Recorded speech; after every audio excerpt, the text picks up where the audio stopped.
Namaste, welcome to the fifth video. We are into the fifth question also, a model questions. I am into the fifth question now. Range of projectile is R when angle of projection is 30 degree. Then the volume of other angle for which the same range is. See, theta naught is given, that is 30 degree, and range is given as R.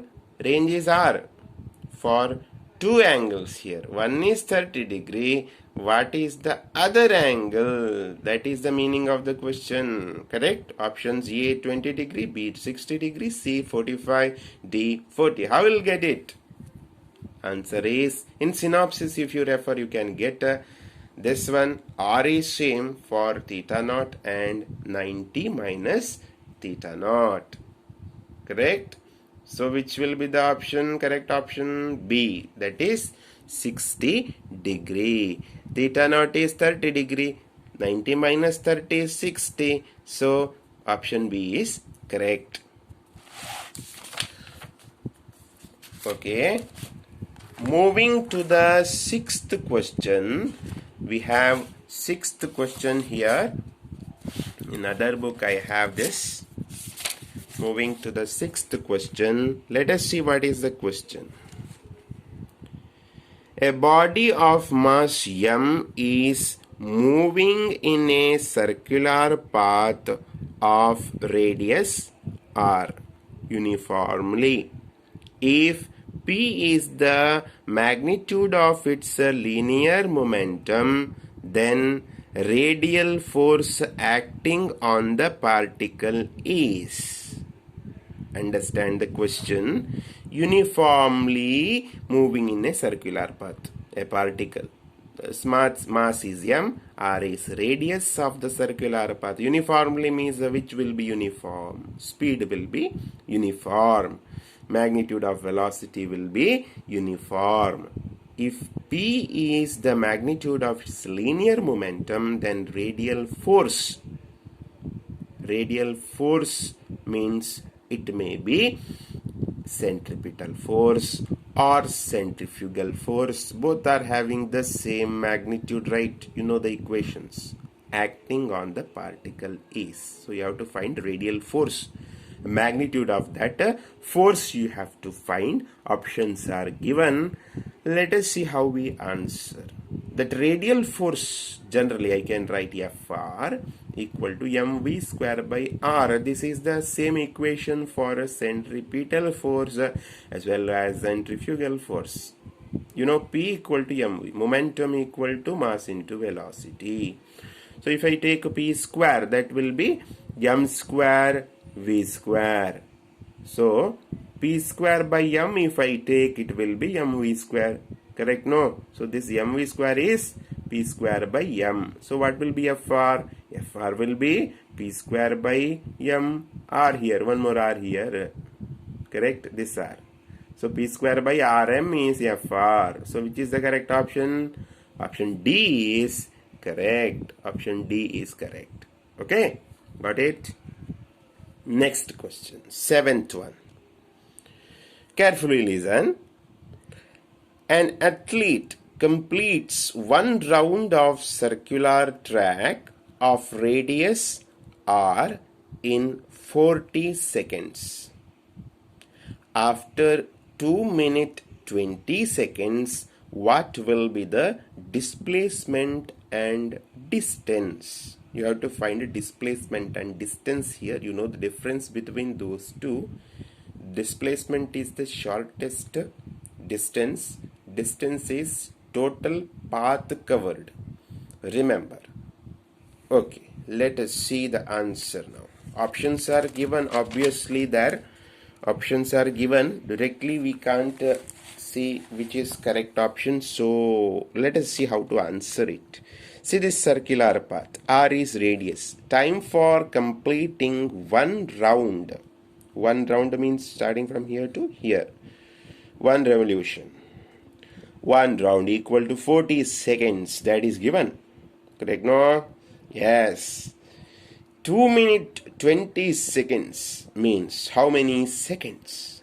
2 minute, 1 minute means 60 seconds.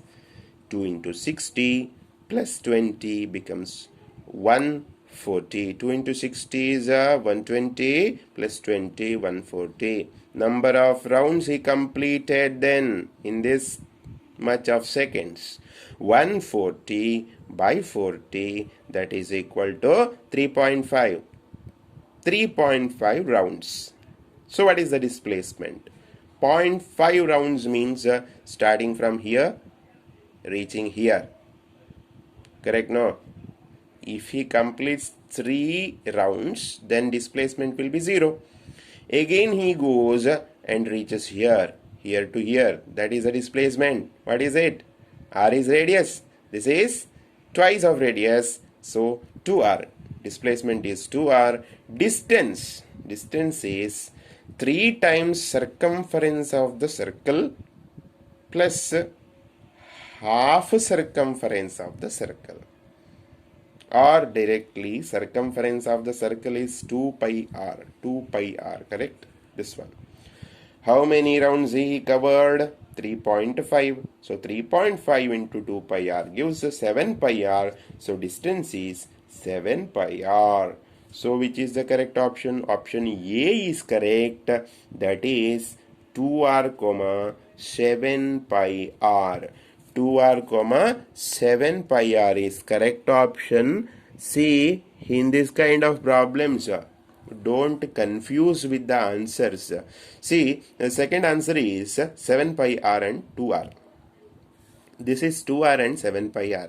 So order should be very correct. First you have to see which is displacement, which is distance. So here it is A. Don't confuse with the B and A. Okay, that is important. Next question, 8th question. What is that? Circular motion is an example for which kind of motion? 4 options are given. 1-dimensional motion, 2-dimensional motion, 3-dimensional motion, motion with the uniform velocity. Circular motion, whether it is 1-dimensional or 2-dimensional or 3-dimensional or motion with the uniform velocity. Whether it is motion with uniform velocity, no. Uniform speed may be there, but it is not uniform velocity. So what you have to remember here, it is not with the uniform velocity. Whether it is 1-dimensional, no. So under which chapter it comes?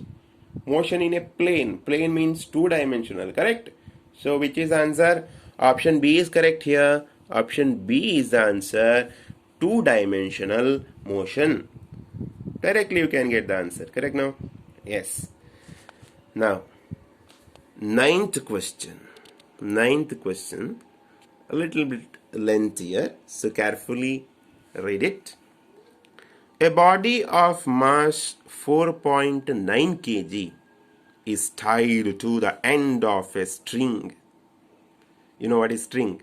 Not spring, a string. And is attached to a spring balance. Graduated in kg weight. Holding the other end of the spring balance, the body rotated in a horizontal circle of radius 1 meter with the uniform speed of 2 meter per second.